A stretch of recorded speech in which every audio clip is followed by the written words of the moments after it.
Alors, comment prendre le contrôle du temps? Non, ce n'est pas de la science-fiction, nous n'allons pas retourner vers le futur, mais nous allons nous servir d'une petite constante, qui n'est d'ailleurs pas constante, je sais pas pourquoi, constante de temps, peut-être que lui il me dit que c'est constant, non, je sais pas pourquoi j'appelle ça constante de temps.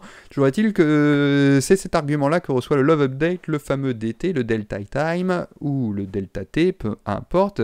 Et qu'est-ce que c'est que cette chose? Eh bien, quand on ne sait pas, on va sur Internet, et il y a un wiki Love2D qui est vraiment bien fait. Donc on tape Love2D wiki, voilà comme mot-clé, on tombe rapidement dessus, Wikilove, et là vous avez en gros toutes les instructions de comment fonctionne ce framework Love2D. Vous voyez, c'est trié par grande entité. Par exemple, love.keyboard si vous voulez avoir des informations sur tout ce qui est clavier, love.image, voilà, si vous voulez avoir des informations sur les images, etc., etc. Vous avez vraiment tout qui est dedans, et nous, ce qu'on veut rechercher, c'est le delta T. Alors, on y va, on lance le delta T. Qu'est-ce qu'il nous dit?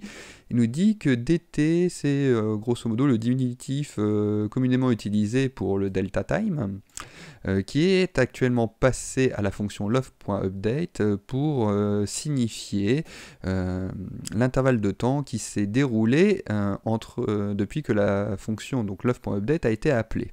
C'est en secondes, parce que voilà, mais à cause de la vitesse des processeurs, ce chiffre est généralement inférieur à 1, comme 0,01. Bon, normalement c'est 1 sur 60.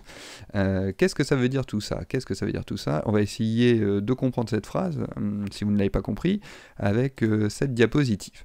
Du coup, je vous rappelle que dans la boucle love2d, comment ça fonctionne? La fonction loveUpdate est appelée, elle exécute ce qu'il y a dedans, puis c'est la fonction love.draw qui est appelée, et puis comme ça boucle à l'infini, on n'a pas besoin d'appeler les fonctions love.update, love.draw pour qu'elles s'exécutent. La boucle de love le fait pour nous, hein. Il y a des lignes de code cachées qui disent qu'un coup il faut appeler loveUpdate, un coup il faut faire love.draw, et on essaye de le faire à une vitesse de 60 fois par seconde si possible, ce qui veut dire que, donc je vous rappelle la phrase, hein, c'était marqué, hein, c'est le temps qui s'est passé entre l'appel de la dernière fonction love.update, et donc forcément si la fonction est appelée 60 fois par seconde, le dt, le delta time, prend une valeur de 1 pour 60. Voilà ce que ça veut dire. Supposons maintenant que vous ayez un ordinateur hyper puissant et que il carbure, hein, il arrive à faire des calculs hyper rapidement, et en fait il arrive à appeler la fonction jusqu'à 120 fois par seconde, c'est-à-dire 2 fois plus vite. Vous l'aurez compris, le dt prendra une valeur de 1 sur 120. Le problème en faisant ça, c'est que, alors vous allez gagner en affichage, hein, vous allez avoir 2 fois plus d'images affichées par seconde, donc ça c'est super.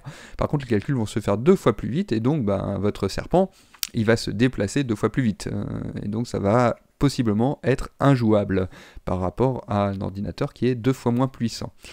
A l'inverse, si vous avez un vieil ordinateur qui n'arrive à exécuter les calculs que 30 fois par seconde, alors l'hypothèse du vieil ordinateur est un peu obsolète, le plus probable, ça serait que votre programme il est occupé à exécuter plein de fonctions, à faire des calculs relativement complexes, et que donc le temps de faire tous ces calculs, il perd un peu de temps entre chaque cycle, et que donc il n'arrive plus à appeler la fonction que 30 fois par seconde. De conséquence à cela, les calculs se font 2 fois moins vite, ça c'est pas très grave. Par contre, en affichage, vous n'avez plus affiché que 30 images par seconde, on dit couramment que ça rame, les images vont sauter 30 fois par seconde, ça fait 30 FPS comme on dit, hein, frames par seconde dans le jargon, vous l'aurez compris, du coup votre serpent va ramer. Du coup, on peut se servir de cette constante de temps pour, entre guillemets, contrôler le temps, puisque si nous nous servons de cette constante de temps pour déplacer notre objet de x pixels, puisque vous voyez que ici je mets que ces coordonnées x sont égales aux coordonnées x qu'il possède, plus une vitesse indexée à la constante de temps dt, et si c'est 1 sur 30 c'est pas grave, hein, par rapport à 1 sur 120, 1 sur 30 c'est beaucoup plus grand que 1 sur 120, et donc le serpent va se déplacer plus loin que si vous faisiez 1 sur 120, et donc si on ramène ça à 1 seconde, votre objet va se déplacer du même nombre de pixels, que votre ordinateur fasse les calculs que 30 fois par seconde ou 120 fois par seconde. L'autre possibilité, c'est d'utiliser un timer, et on augmente tout simplement ce timer de la constante de temps. Et comme la constante elle est appelée un certain nombre de fois par seconde, en une seconde, soit elle se sera incrémentée de 1 sur 120, soit elle se sera incrémentée de 1 sur 30 fois le nombre de fois que la fonction est appelée. Et donc, une seconde restant une seconde, et vous allez avoir toutes les secondes un événement qui se déclenche. Comme cette deuxième, je savais pas comment le formuler mieux, c'est peut-être pas très clair, on va partir sur cette deuxième hypothèse de travail pour vous montrer dans le programme, vous illustrer en gros ce que ça veut dire, quoi. Et puis l'autre possibilité, on l'utilisera dans un autre programme, c'est pas bien grave. Pour contrôler le temps, on va avoir besoin de deux variables, elles peuvent être locales, il n'y a pas de souci. Donc je vais mettre contrôle du temps, ce qui veut strictement rien dire, mais je trouve que ça fait relativement classe. J'ai pas dormi la nuit dernière, je travaillais, alors vous m'excuserez, hein, j'ai des accès comme ça pas très drôles, mais c'est pas très grave. Du coup, on crée deux variables locales. La première, ça va être notre timer, hein, donc notre horloge, je vais l'appeler clock. Elle commence à 0, bien évidemment. Au début, il n'y a pas de temps qui s'est écoulé au début de notre programme. Et il me faut une deuxième variable locale qui est grosso modo, je vais l'appeler time trigger. Trigger, c'est quoi en anglais? C'est la gâchette. Et quand on aura atteint ce chiffre, l'événement est censé se déclencher. C'est pour ça que je mets gâchette, hein, c'est la zone cible. On aurait pu mettre target aussi. On veut par exemple qu'un événement se déclenche toutes les secondes. Donc je mets un time trigger à 1. Maintenant, nous allons aller dans le love.update. Dans le love.update, nous allons faire avancer le temps. Pour faire avancer le temps, c'est pas très compliqué. On met que notre horloge, clock, est égale à clock, plus la fameuse constante de temps dt. Maintenant, si nous imprimons notre horloge, elle va tranquillement s'incrémenter de cette constante de temps. Vous voyez, donc là ça monte, hop, on arrive à 1 seconde, 2 secondes, 3 secondes, 4 secondes, etc., etc. Ça rame un peu à cause de la capture et parce que voilà, il imprime plein de choses par seconde, donc voilà, il arrive à faire les calculs, et donc vous l'aurez compris que toutes les secondes, clock s'incrémente d'une unité. Et c'est plutôt pas mal, puisqu'on voulait que toutes les secondes, on déclenche un événement. Donc si clock supérieur à time trigger, alors on déclenche un événement. Et l'événement, ça pourrait être quoi? Ça pourrait être de déplacer le serpent, par exemple. Et donc là maintenant, toutes les secondes, le carré se déplace d'une unité. Alors vous voyez que ça ne marche pas parfaitement. Là, ça tend bien 1 seconde et puis après, ça continue de cavaler. Pourquoi? Parce que, évidemment, il ne faut pas oublier de remettre notre horloge à 0.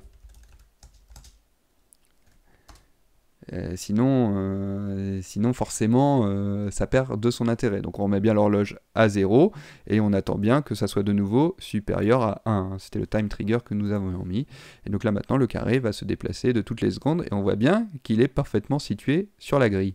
Et si on veut prendre le contrôle du temps et aller plus vite, et bien ici, au lieu de mettre 1, je mets 0.2 par exemple, et donc là, ça va aller beaucoup plus vite. Jusqu'à ce que nous trouvions une petite variable, par exemple, on pourrait caricaturer au maximum, voilà, ça va plus vite, et après, c'est à vous de trouver le bon timing pour que ça soit appelé 60 fois par seconde et qu'on ait parfaitement l'illusion du mouvement. Donc pour l'instant on va mettre toutes les demi-secondes, comme ça on voit bien comment ça se passe, et on va avoir après la logique du déplacement du serpent. Si ça se déplace bien sur la grille, qu'on ne perd pas de fragments, ça va être plus facile d'analyser le temps comme ça, on accélérera le jeu après. Dernier petit point, petite erreur de débutant, ici on pourrait mettre que si clock est égal à time trigger, on attend que clock soit égal à 1 pour remettre l'horloge à 0. Et là, on va attendre longtemps parce qu'il ne va rien se passer. Alors pourquoi il ne se passe rien? On va réimprimer notre horloge, ici.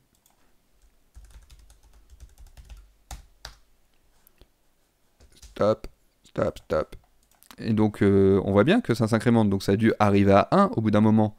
Le problème c'est que ça n'arrive jamais strictement à 1. Ça arrive à 1.00460 machin bidule, donc c'est jamais strictement égal à 1. Et donc la boucle ne se déclenche jamais, puisque nous on veut que ça soit strictement égal à 1. Hein. C'est ce qu'on lui a demandé. C'est pour ça qu'il faut mettre qu'il faut que ça soit supérieur ou égal, peu importe, hein, à 1 pour que la boucle se déclenche. Et donc là maintenant, voilà, ça remarche parfaitement, et la boucle est bien appelée toutes les 0,5 secondes. Voilà pour cette petite vidéo qui permettait d'introduire la constante de temps. Petit point de détail, vous voyez qu'ici ça va pas être très pratique. On met que si l'horloge est supérieure à un certain chiffre, on va coder plein de choses à l'intérieur de cette condition. Il va falloir déplacer le serpent, il va falloir créer les pommes, il va falloir tester les collisions.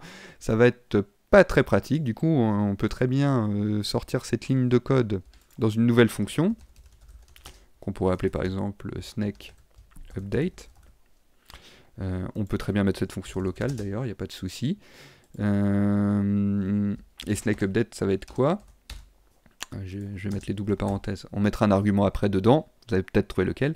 Bah, ça va être tout simplement de coder tout ce qu'il y a dans cette condition. Donc CTRL X, CTRL V, voilà. Donc si j'atteins donc la gâchette de temps, hein, la target que je m'étais fixée, alors bah, je remets mon horloge à 0 et j'exécute tout ce qui est en rapport avec mon serpent, donc le fameux snake update. C'est une fonction, je n'oublie pas les doubles parenthèses, sinon il ne va pas l'exécuter, et maintenant il va exécuter la fonction comme avant, sauf que là on n'y touche plus, hein, ici snake update ça appelle la fonction, on modifiera directement cette fonction-ci lorsque nous voudrons agrémenter notre serpent maintenant.